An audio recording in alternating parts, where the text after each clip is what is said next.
Hello again.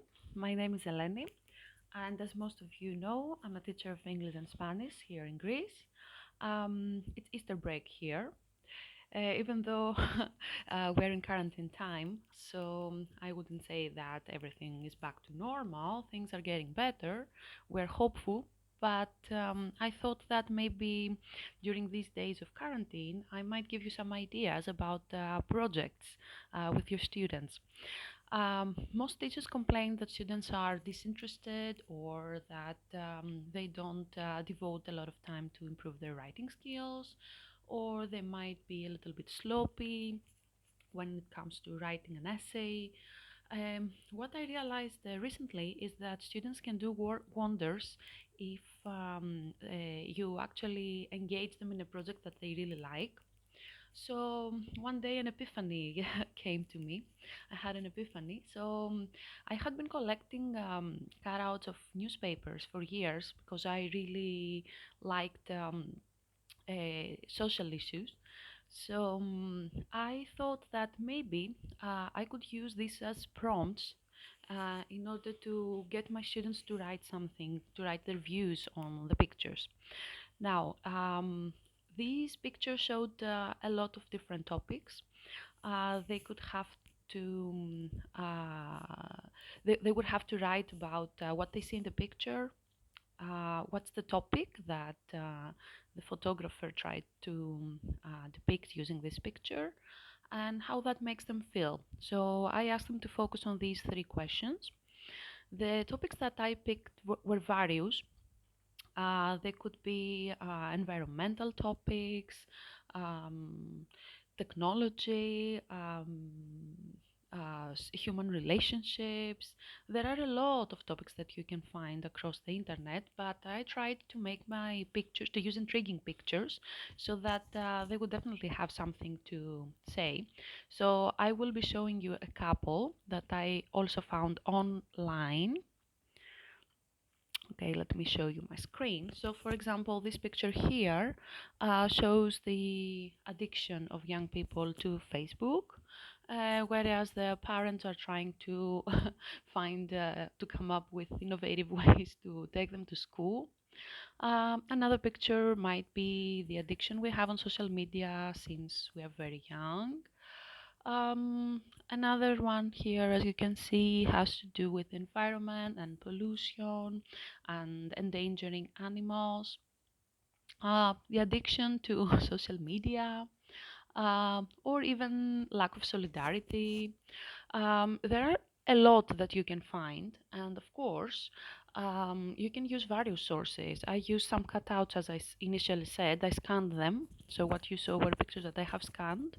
But since I needed more than 50, I had to find more. So I tried to Google them, and I came up with a plethora of topics that were of equal interest to my students.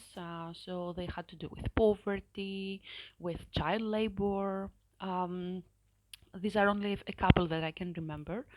You can do it as part of a creative project. You can explain to them that they don't have to focus on specific things.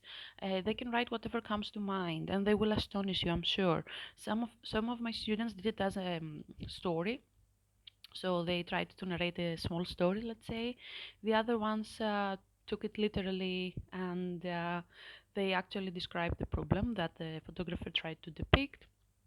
The important thing is that when I presented them with the pictures, that was before quarantine time. I had laminated the pictures before giving them to my students, and the first thing they asked me was whether they will be able to keep the laminated picture because they liked it a lot. And of course, I said, yeah, if you complete the project in time, you can keep it as a memento. Um, they actually couldn't choose because I had various topics. Well, some of them were repeated, but using a different picture. They, I even had deforestation topics. They couldn't choose, and I remember. okay, at the beginning they got one, and then they said, okay, maybe I can have a look at the rest of the pictures. Maybe I can find something that I like. Some of them might ask you to do a second one. They might really enjoy it.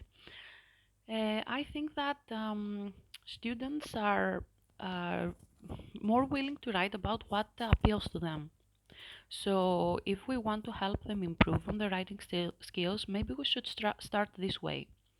I don't know whether it is easy for you to devote as much time as I did in order to find all these pictures, but I feel that it is worthwhile because not only did they try to um, think, but they also got a chance to see each other's projects. I actually posted them online on both Instagram and Facebook, and they had the chance to see each other's project, and also the parents had the chance to see their progress.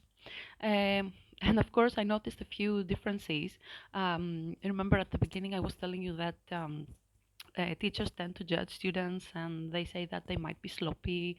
Well, actually, if a student is sloppy, even though they will like the project, let's say, idea, they might still not be able to express themselves correctly. So you could notice differences between students who are, for example, 11 years old, and they were actually better at dealing with their picture than 13 or 14-year-olds. So again, it has to do with the skills and with willingness. But I feel that we definitely need to motivate our students. And this is a way of showing them that you care. And they actually told me that, well, we're very happy that you devoted so much time in order to choose the pictures, laminate them, and they were happy.